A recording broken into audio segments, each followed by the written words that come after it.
To the millions and millions of dopeaholics watching this, I am live from Dopetopia. I am live. I said live. We're doing it live. And then we're going to tape it, and we're going to put it on there, because a lot of my bros and all my foes are saying, hey, you ain't doing nothing in a while. That's because I'm doing it on my live channel, and you're not seeing the stuff because you're over here under the wrong column. So I'm doing this. I'm going to tape it for y'all. That way y'all got something to see. I ain't did a video in a while, so here's your video.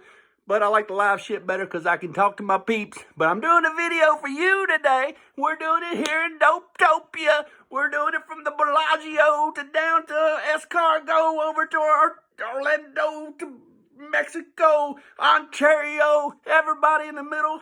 We're all just a bunch of dope heads, dopamites, kicking it out here trying to get our dopamania.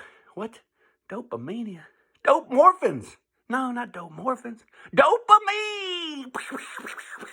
Anyway, we are here. We're talking about something I've never heard anybody talk about on this motherfucker. We are going to talk today about Innovation Comics.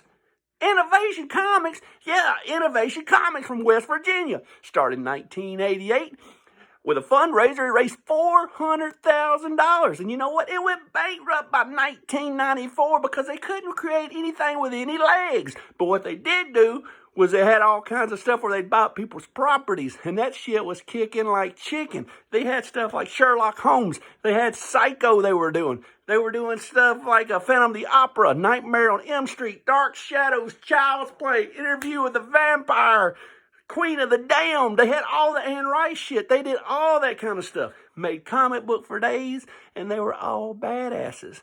And they were the fourth biggest comic book company between 1988 and probably 1992 after Dark Horse, Marvel, and DC.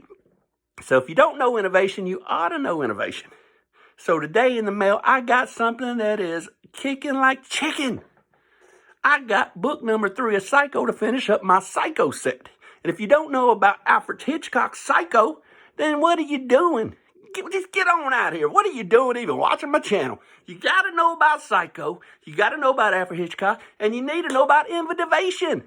The reason I'm talking about innovation is because nobody talks about innovation on YouTube. This is the only channel you're going to see this kind of crap. Nobody cares about innovation but me.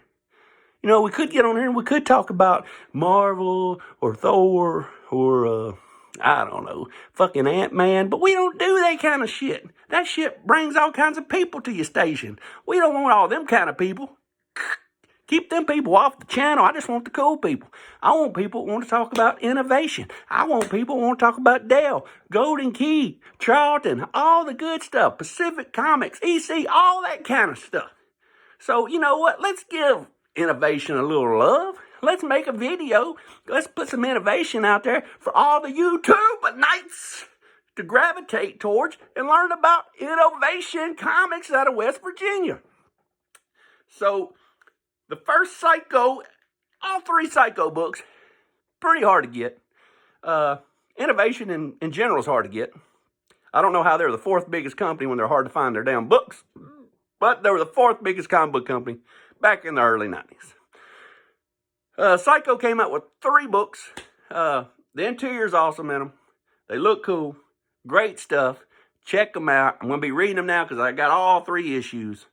The 3rd issue is the hardest one to get. If you find the 3rd issue, either you got really lucky in a dollar bin somewhere, or you got on eBay and you had to buy a set. You only find the 3rd issue in a set. And usually the sets are about $90 for all 3 issues. You might get lucky. And the cheapest set I've ever seen is $30 on eBay. And as a matter of fact, it's on there right now. So that is the cheapest I've ever seen a set of 3, $30. That's the only way you want to get 3 because most of the time they charge you $30 for just number 3 if you find it. So anyway, let's get to it. Let's get the crack-a-lating. Let's get to looking at them books, baby. That's what we come here to do, boo-boo magoo.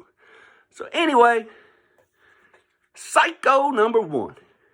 There she is with that Shirley Temple haircut and that nice Sears 50s bra with the wire underneath it, looking like a slingshot, poke your eyeballs out. But, she was hot back in her day. So this is number 1, and the desirability of this book is it's number 1. A lot of people that don't collect sets, they collect #1 issues. And if you're going to collect only one issue of Psycho, everybody wants #1. So that's the thing about #1. Every one of these books has something different that adds to the desirability. The cool thing about issue #2 in the set is it's the best cover. Look at this beautiful cover. Every time I see this cover, I've got multiples of this cover just laying around. This is the cover to have. This is a beautiful book, beautiful cover, best cover in the set. Let's go get Psycho! Best cover in the set. And the desirability #3, I've already told you, it's the rarest book in the set. Black cover, hard to find. Don't give a fuck if it's a 9.8 or a 4.7. I don't care, but it's a black cover. It's hard to find in good shape. It's a beautiful book. This one's actually in good shape, but I don't care because I'm not a shape snob. I'm not a shapeshifter. It's a 9.6 and I wanted a 9.8. And I'll send it off and I'll dare them give me a 9.6. Even though if you can grade, why are you paying them to grade it? And if they say it's a 9.6, then why are you getting mad? You paid them to grade it. Don't be mad because they graded the book that you paid them to grade. Come on, man. Anyway, getting off my high horse and back on the rocker. This is where it's at. This is Psycho #3, and it's funky as can be. All black cover, beautiful book, hard to get, and just like that, we're under 6 minutes and 30 seconds. What can I say? We will be back live Sunday night, 7 o'clock Central. I've got my boy Abyss coming on the show, and we're going to be showing off all kinds of Nightmare on Elm Street shit. I got my Nightmare on Elm Street books. We've got maybe some toys, maybe. I don't know what we're going to show, but we're going to be showing everything Nightmare on Elm Street. Tune in. Don't be square. Be there. That sounded right. But anyway, till the next time, I will see you again. But these are black